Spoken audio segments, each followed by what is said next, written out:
Salut, c'est Cathy. Venez partager tous les jeudis soirs notre tranche de vie sur Open FM de 20h à 22h.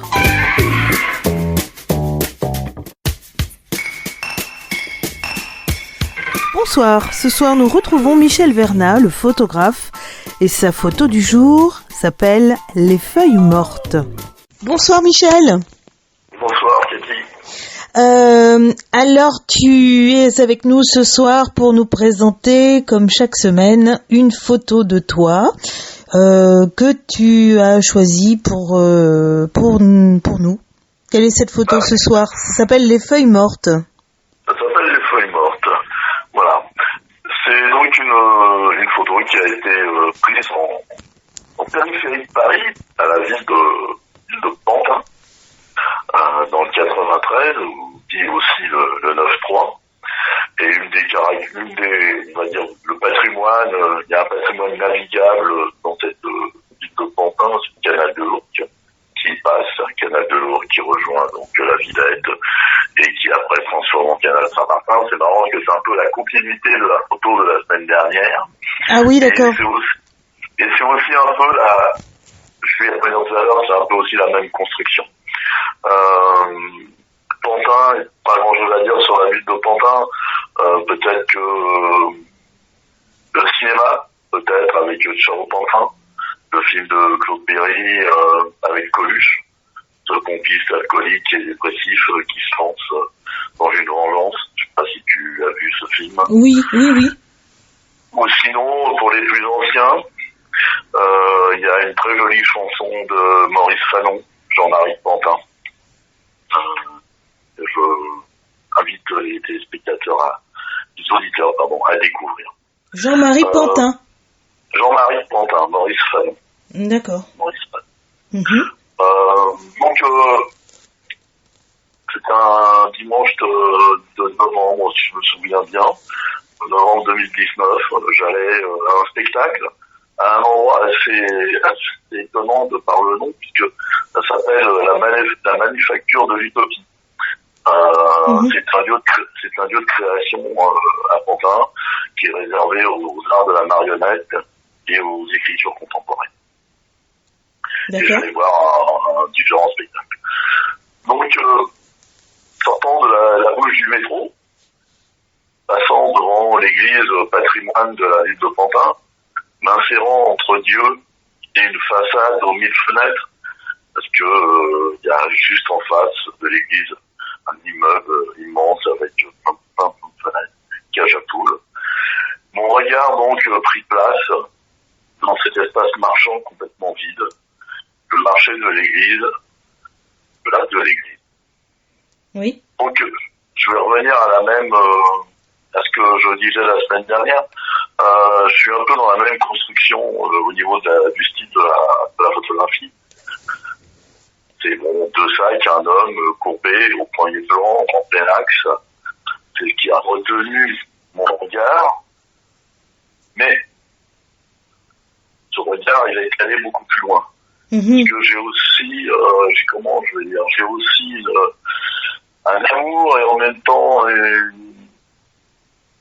ça m'interpelle toujours, l'environnement et les lignes qui construisent au fil des jours, au fil des mois, au fil des années et ainsi de suite, qui construisent notre vie.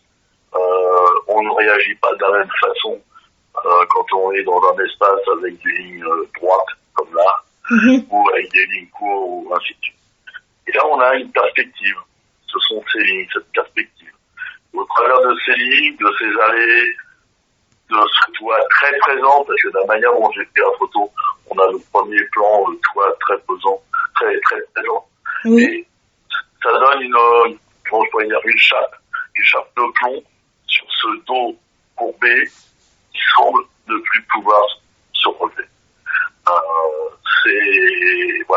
C'était à moi aussi là d'exprimer d'une autre manière peut-être l'isolement, la détresse, le fait que cette personne se retrouve seule dans cet espace qui est régulièrement à marcher. Donc il y a de la vie, de l'animation, des vitrailles, et lui il est là avec ses deux sacs et on ne sait pas trop ce qu'il fait avec ces deux sacs et il est complètement complètement courbé, abattu. On se demande si revivre, quoi, parce qu'il est dans cet univers très très pesant. Et il y a le poids donc de cette architecture qui amplifie pour moi l'isolement, la détresse et la misère. Oui. Et comme par hasard, si on regarde bien cette photo, cet homme, il se range pratiquement dans l'alignement d'un des piliers en fer qui soutient. Il n'y a que le sac qui dépasse. Et mais lui, il est pratiquement dans l'alignement, comme s'il se cachait ou comme s'il voulait aussi soutenir quelque chose ou soutenir sa vie. Donc on est dans l'ordre établi. Alors, je vais pas dire qu'on est dans un espace carcéral parce que c'est pas tout à fait vrai, mais la manière dont c'est construit, on a des grandes allées, puis on a les perpendiculaires, on a les parallèles, tout ça, ça forme un peu des carrés, et on a l'impression qu'il y a, dans chaque espace, on pourrait mettre une personne, comme si c'était dans une prison, et chacun pourrait essayer d'y vivre. Et puis on a l'architecture, tu vois, à un moment T, parce que c'est un moment T, puisque là, il conditionne vraiment quand on prend le temps, ça conditionne notre ressenti. Moi, ça a conditionné mon ressenti, mon regard. Voilà. Et ça m'emporte vers un voyage, vers une fuite, vers la lumière, tout au fond de la photo, en oubliant pratiquement cet intrus au premier plan, avec ses sacs. Est-ce que je l'oublie? Est-ce que je peux pas le regarder plus et que je vais voir plus loin parce que sa présence quelque part me dérange, me gêne et que j'ai pas envie de voir des gens malheureux. Mais l'œil est quand même, de par la profondeur et de par la construction de cette photo, l'œil est attiré vers le fond et vers la lumière. Bon, ce qui est étonnant en plus, c'est vraiment un problème d'architecture, parce que si on regarde bien la photo, il y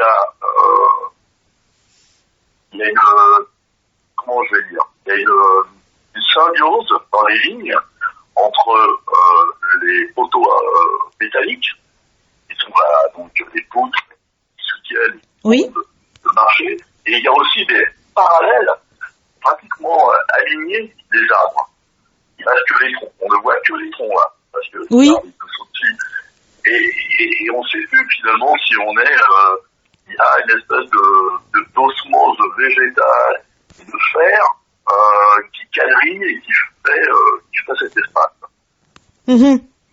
Même donc, les arbres poussent bien droit, effectivement, oui. Ouais. Et donc par magie, la nature elle est encore aussi là, présente dans ce lieu qui pourrait être hostile. Et après, pourquoi j'ai appelé ça des feuilles mortes? Mais j'allais te le demander. Il y a quand même un petit côté de poésie dans cette photo, c'est qu'il y a quelques feuilles au sol qui font un espèce de mouchetis, qui font un petit, comment je pourrais dire, ça fait des dessins, ça fait une petite présence, et ces feuilles apportent, les feuilles mortes apportent de la douceur finalement à cette photo très, très métallique et très rectiligne. Rectiligne, voilà. Merci pour le mot. Voilà, donc mon regard, donc c'est un regard finalement en même temps de tendresse envers cet homme avec son sac, avec ses deux sacs dans ce marché qui me semble un peu lunaire. Mais c'est aussi une manière d'exprimer, comme la dernière fois, comme jeudi dernier, d'exprimer la détresse, d'exprimer... oui, c'est ce que... J'allais te poser une question. Est-ce que tu crois qu'il cherche sa chaussure, cet homme? Tu vois, en rapport avec la photo de la semaine dernière, bien sûr. Oui, je comprends ta question. En plus, tu nous disais que c'était pas très très loin du canal Saint-Martin. C'est pas très loin, c'est pas très loin. Mais et quand même, pour traverser, remonter, bon, il y a quoi, je sais pas, je vais dire une bêtise, donc je vais peut-être pas la dire, mais bon, on est peut-être à 2 km Mais tu vois, là, sous les yeux, je les ai toutes les deux, et c'est vrai que elles sont extrêmement complémentaires. C'est comme si l'homme apparaissait en entier tout d'un coup de sa chaussure, quoi. Ouais. Elles sont vraiment très très complémentaires, ces deux photos, je trouve. Par rapport aux lignes, comme tu disais aussi. Oui, parce que dans l'autre aussi, il y a aussi cet espace, cette construction avec ces lignes au loin, le boulodrome, mais les lignes, pour moi, c'est très important qu'elles soient droites, qu'elles soient en zigzag, qu'elles soient rondes, je sais pas, pour moi, elles interpellent et elles conditionnent toujours un petit peu l'endroit où on est. Oui, mais oui, bien sûr. Oui, oui. Voilà. Et comme tu disais, effectivement, ça a un petit côté aussi carcéral avec cette grosse chape de plomb en premier plan, et ça fait une ligne et il y a une courbe qui lui tombe en plein dessus comme une espèce de griffe qu'il a chopé, quoi, en fait, hein. Et on a l'impression qu'ils sont tellement le poids du toit du marché qu'il n'ose pas et qu'il peut pas se relever. Oui. Et qu'il est plongé là, et qu'il pourrait même être stratifié comme ça à cet endroit. Le pauvre. Est-ce que tu lui as parlé, ou est-ce que tu l'as vu se relever, est-ce que tu l'as vu bouger, cet homme? Eh ben non, malheureusement, je ne l'ai pas eu le temps de lui parler, j'ai pas vu se relever parce que on m'attendait et j'étais en retard. Et cette photo, pour dire que c'est une photo que j'ai faite avec mon smartphone en passant. Ah ouais. Très belle qualité d'image, hein, vraiment. Parce qu'il y a une belle profondeur de champ quand même aussi. Hein. Ouais, il y a une belle profondeur de champ. Mais voilà. Donc c'est vraiment une photo follée, une photo d'un instant, une photo, un instantané. Et j'ai pris en photo ce que j'ai vu. Et l'émotion que j'ai eue à ce moment-là, en voyant ce décor et cet homme courbé, fouillant dans ses deux sacs. Je ne sais pas ce qu'il faisait exactement, mais je me suis arrêté quelques secondes, j'ai fait la photo et j'ai continué mon chemin vers le spectacle où on m'attendait. Tu as toujours le regard en éveil, t'as toujours le regard aiguisé en fait. J'ai toujours le regard en éveil. Oui. D'accord. Oui, t'es un vrai photographe. Bon bah écoute Michel, est-ce que c'est tout pour cette photo aujourd'hui? Oui, parce que je pense que c'est pas la peine d'en dire plus. Elle est On en a déjà dit beaucoup. Ouais, c'est comme on disait tout à l'heure, c'est la continuité de celle de la semaine dernière. Oui. Et moi j'aime bien, j'ai fait exprès, de l'avouer, de les mettre toutes les deux ensemble. Et voilà, puis ça laisse réfléchir. Oui, tout à fait, sur des choses qui se passent en France de nos jours à notre porte. Partout, voilà. Oui. Et n'hésitez pas, ce que je pourrais dire, c'est penser à regarder. Oui, tout à fait. Et ben moi, je te demande de ne pas hésiter à continuer à aiguiser ton regard, surtout. D'accord. Et on te redonne rendez-vous la semaine prochaine, Michel. Eh bien, avec plaisir. Au revoir. Au revoir. Radio Open FM 97.9, votre radio.